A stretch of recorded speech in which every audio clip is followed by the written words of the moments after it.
What is your story? What is your life story? What is your hormone story? Well, I want to share something with you of a patient that came in this week. And this is typical of many of the patients that I see, but she was really so happy that I thought I would bring it to all of you today. So when I had seen this lady, I'll give you a little bit of background. So in the summer, I had a women's kind of an information session. And at that session, she was telling me that she wasn't feeling great. You know, everyone in the group was sharing a little bit, and she was really struggling, like hot flashes, not sleeping, difficulty even just getting out of the house. And she said in the group she was in a really dark place. And then I saw her just about 6 weeks ago, and we kind of went through her history. And then she came back. I'll tell you a little bit more about her story, but then she came back just this week for her follow-up, and I want to read this out to you. So I send my patients a little questionnaire just before they come to see me so they can gather their thoughts, and then I can gather my thoughts too. And this is what she said.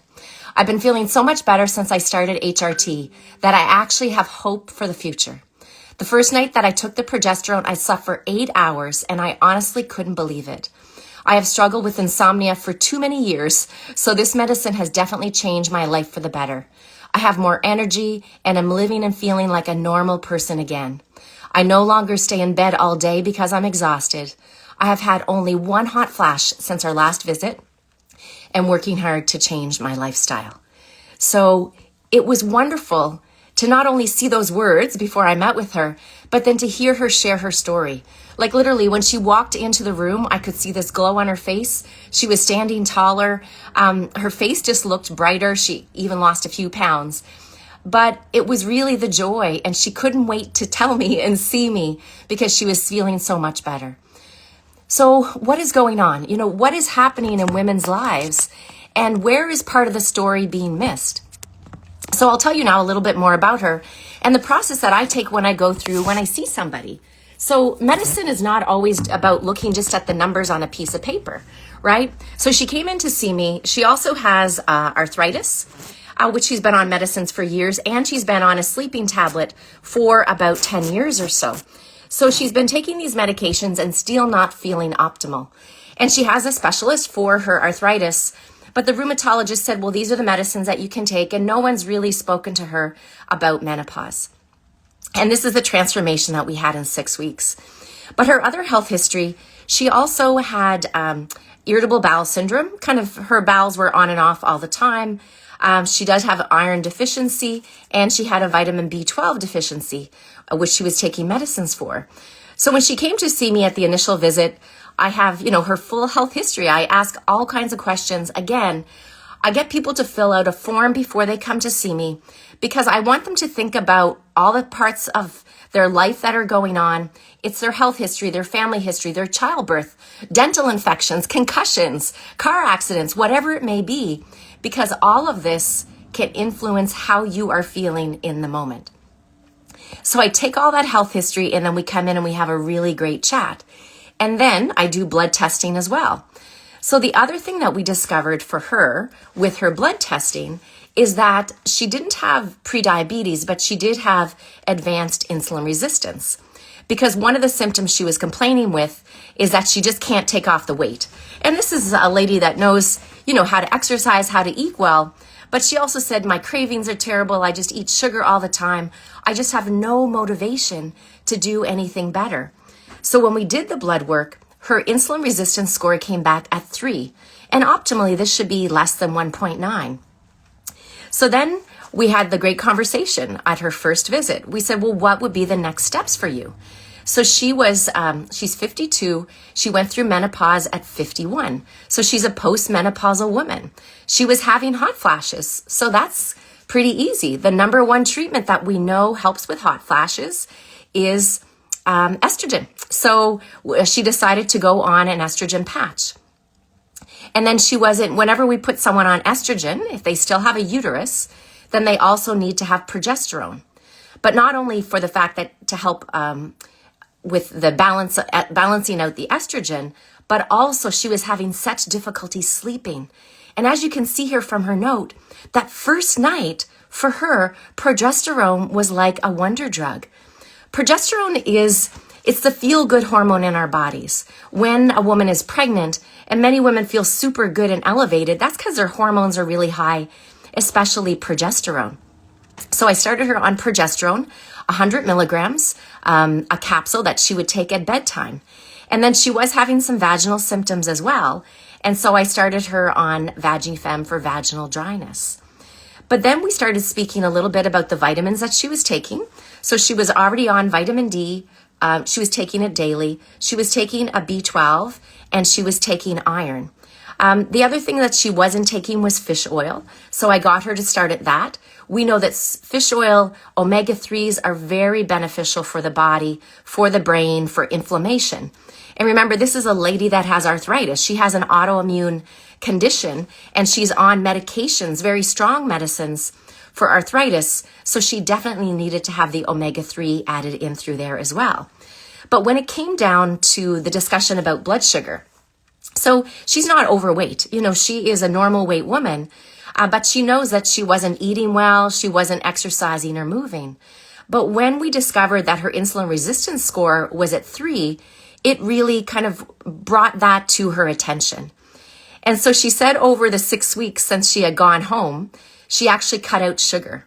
For her, it was so easy. In the evenings, she would have soda, she would get takeout, and she just told herself, I don't want to be that way anymore. This is not the life that I want to live. And so, like I said, she had dropped a few pounds. She said her energy was just so much better in the daytime that she was getting out and being with her friends and family again.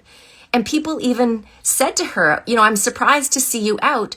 And she said how much better she was feeling because she got the chance to sleep from progesterone and the fact that her hot flashes were basically gone.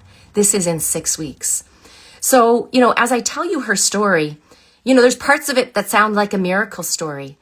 And for many women, hormonal replacement therapy can be like this. Now, just as for many women, though, it still does take work on your part. If you're a woman or if you're a man, whoever you are starting to make the changes, there's going to be no drug that's going to take everything away for you. Because she had better energy, she started out and she went walking in the woods on her property.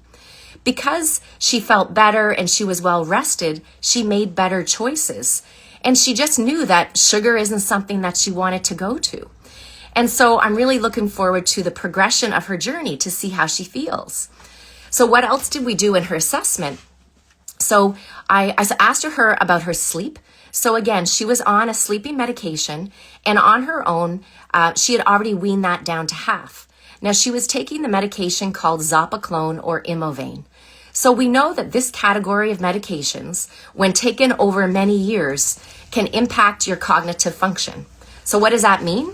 It basically can impact your brain, right? So sleeping pills can make your brain a little bit more stupid. It can slow the brain down. It can start to impact your thoughts. So when I told her that, she's like, well, definitely I want to get off of my sleeping medication. So I decided to boost her progesterone up to 2 capsules a night to help further with her sleep. And then we spoke a little bit more about her pain. And her pain, because she's on the arthritis medicine, she said it's still about a 6 out of 10. And she was taking a medicine for arthritis called endomethacin or Indocid. So this is a medicine that's an anti-inflammatory. It's kind of like a strong dose of an Advil. And we know that these medicines, when taken over the long term, can also be hard on the stomach. And because she was on this medicine, her rheumatologist had her on a stomach medicine. So then I told her that, well, stomach medicines, we know, again, in the long run, are not good for our body. So many of you might be listening, maybe you have heartburn or acid reflux, and you've been on something like Zantac, Nexium, Pantaloc, Prilosec for years, and you've never been taken off it. Well, we know that this class of medicines, it slows the absorption of minerals in the body. It can lower the amounts of magnesium and B12 that are absorbed. It can actually impact the bowel, where you have a higher risk of a bad infection called Clostridium difficile. And also these medicines can make you more prone to pneumonia. So I told her that, and she's like, okay, doc, I'm going to try to get off this as best as I can as well. So we began a weaning protocol for her to get off the antacid medicine. And we also reduced some of her pain medications down by just a slightly smaller dose to see, and I upped her estrogen from 50 to 75 to see how her symptoms would be doing. Her hot flashes were almost all gone. She'd only had one or two, but that can also only help her more with her hot flashes as well by upping the dose of estrogen. And 75 micrograms of estrogen is still a very reasonable dose for a 52-year-old woman to be on. So I really wanted to share the stepwise approach to working with her so that, number one, if you're a woman listening or a man, to know that when you're seeing your healthcare professional, it's more than just the prescriptions that you get. There's work that we need to do. So all of my patients, kind of the format that I go through, we have medications. I am a physician and there's medications that can be necessary. Then we have nutrients and supplements. We know many things can be beneficial for health, like the vitamins that I just spoke about. And then I always talk about mindset and breath work, because I really want to get at what are those stress factors, what are driving you in your life. And she was actually starting to get back to some of the practices that she'd had before of a daily quiet reflection time. And then I also ask patients about what are things about your lifestyle and your movement that you can work on. So she had started walking, and she was also starting to have a better bedtime routine, because sleep is one of those key areas that we focus on. For sure, she's feeling better on progesterone, but also other things that can impact sleep, turning the TV off a few hours before bed, not eating late at night, creating a wind down ritual for night. Those things are all very important as well. So it's that stepwise approach where we begin to look at the whole body. Because when it comes to our health, whether you are a man or woman, hormones have an influence. Blood sugar has an influence. Your friends, the people around you have an influence. But your mindset and your intentions that you have are ultimately the key. So for this lady, again, we were almost jumping for joy that she felt so much better with her body and her health. But for me, the key takeaway is that I gave her hope. And the message that I have for you all today is I want you to know that there's hope. I've seen people recover from any kind of illness. It is always possible. It starts up in here. It starts when you have the mindset and the intention that anything is possible. Don't let anyone tell you that it's not possible to heal. Don't let anyone try to hide you or to create such fear in your body that you think that change is not possible, because change is possible. It starts with you. And remember, you are the driver of your body. You are captaining your ship. So think about what is your intention for your health. And I'd love for you all today to share one of your health intentions, perhaps share one of your health stories that you may have had, and also share this with a friend that maybe needs to hear that there can be hope no matter what they're going through, because it always is possible. So I hope you all have a wonderful and blessed day, and I'll see you all again very soon. Bye for now.